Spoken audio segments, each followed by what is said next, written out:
I think it's been tough for Scottish rugby in general. They've had some really, really good games, the national side, and then at other times they've had games which they'll be disappointed with. I think Glasgow's done pretty well. I think for Edinburgh, they've really struggled, it seems, over the last few seasons, and we've obviously got to get them back on track. I believe it's in a healthy state, certainly healthier than 3-4 years ago. I think we've got behind professional rugby. Try for Scotland, and what about that? We're investing in Edinburgh and Glasgow, and we've got some really good young players coming through, so lots to be optimistic about for the future.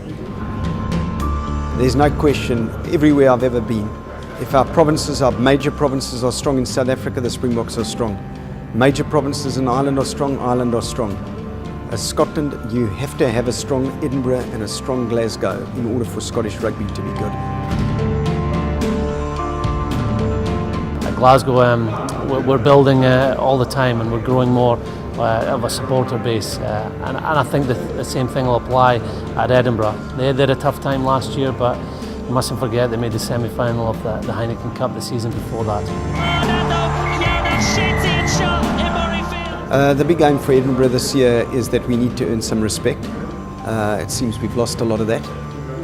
We need to earn the respect of our opponents, the respect of our supporters and of the rugby public. There's only one way to do that, it's the way we play. Chance ag Neil agus a Beshaw Oud Gunchitska o Villeneuve.